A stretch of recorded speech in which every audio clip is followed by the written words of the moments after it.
La doctora Gloria planteaba ahora que un año esperando que se diera la posibilidad de adelantar un debate tan importante en el país.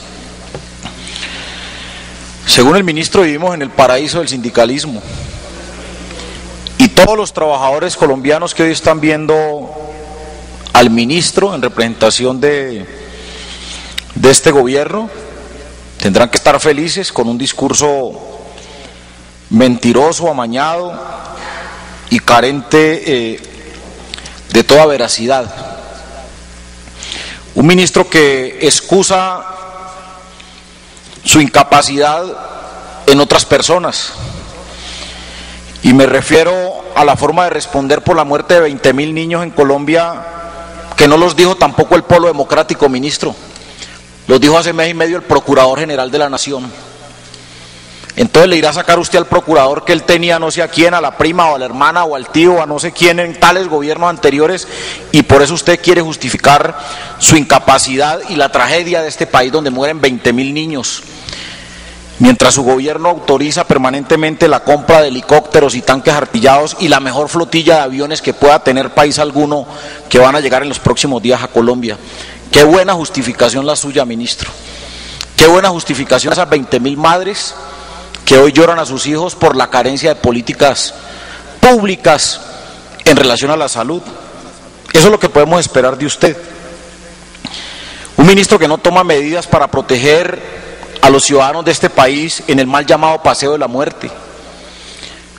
Un ministerio como el suyo, que uno no sabe cuál de los dos es peor, si el de salud o el de la desprotección social, desde la perspectiva laboral, en donde usted, ministro, y se lo digo de manera directa, ha avalado la liquidación y el cierre de diversas empresas estatales, me refiero a Inravisión, Telecom, Adpostal, Inravisión y una gran secuela de empresas que ha conllevado como resultado el despido de más de 70.000 trabajadores del Estado, 70.000 familias a la calle.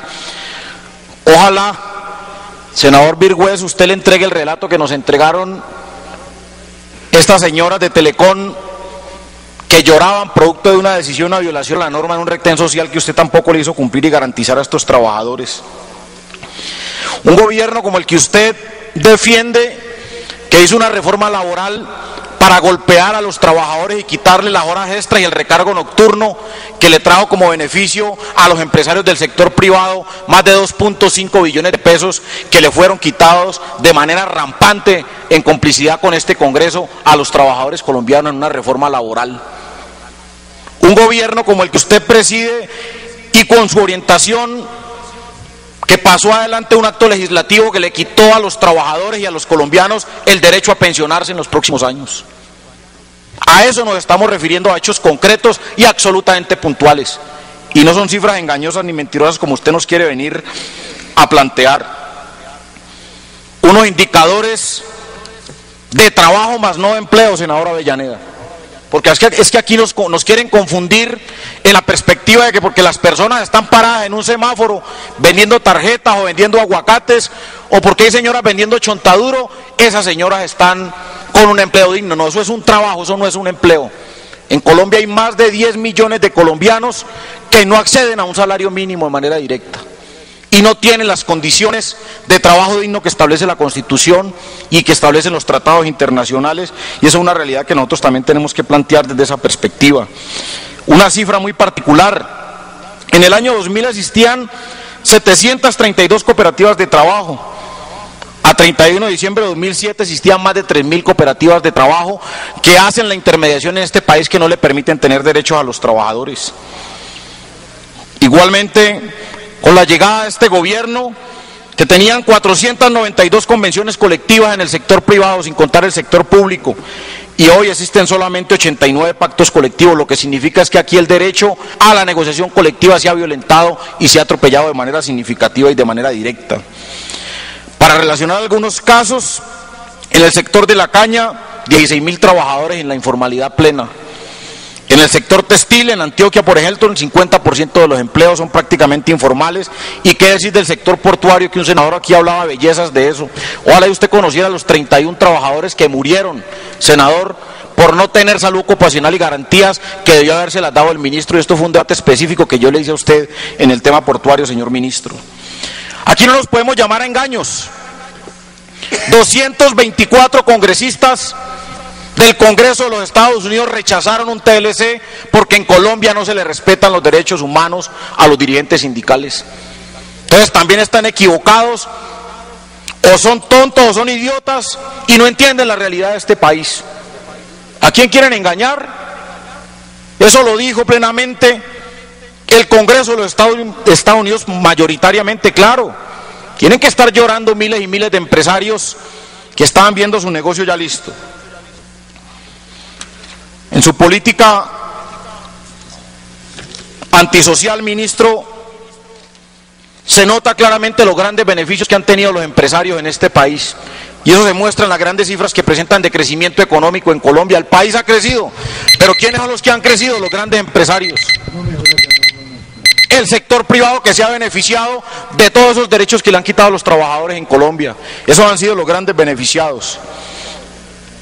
Los informes de Amnistía Internacional y de las propias Naciones Unidas, la Escuela Nacional Sindical, establecen que en Colombia, en 5 años del gobierno del presidente Uribe, han muerto 573 sindicalistas. Este año son 16. Ministro, ¿por qué no le pregunta a la familia de Luz Mariela, una compañera educadora que no murió por borracha, ni murió por estar en farra o por tener problemas sentimentales? Una mujer que murió, y con ella murió su hija de 7 meses que estaba en su vientre y que murió ahogada por la sangre de su madre, una dirigente sindical reconocida en el Putumayo. Denle esa respuesta a su familia. ¿Qué estará pensando esa familia en relación a este caso? O de los 3 dirigentes sindicales asesinados por el ejército en Caño Seco en el año 2004, que quieren pasar ese tema a la historia rápida de lo que es el movimiento sindical. Y de manera rápida, ministro, que se han creado no sé cuántas comisiones. Yo represento uno de esos casos ejemplares de impunidad en este país. Después de 3 atentados, de ser perseguido, de más de 6 montajes que me han querido hacer para sindicarme de una u otra cosa, hoy, después de 4 años de haber probado que miembros del ejército, en contubernio con miembros del gobierno nacional, tenían un plan para asesinarme, hoy se encuentran en la absoluta impunidad en un proceso que no ha sido ni siquiera abierto por la Fiscalía General de la Nación.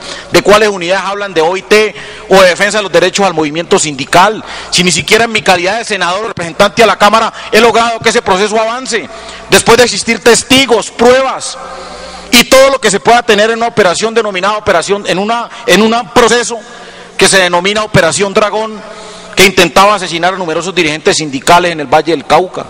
Esas son las garantías que tienen los dirigentes sindicales en este país. No, aquí tenemos que hablar con la verdad, y la verdad está escrita en las tumbas de nuestros compañeros que fueron asesinados en el ejercicio de su actividad sindical. Engáñense a ustedes mismos, pero a este pueblo colombiano del movimiento sindical no lo pueden seguir engañando.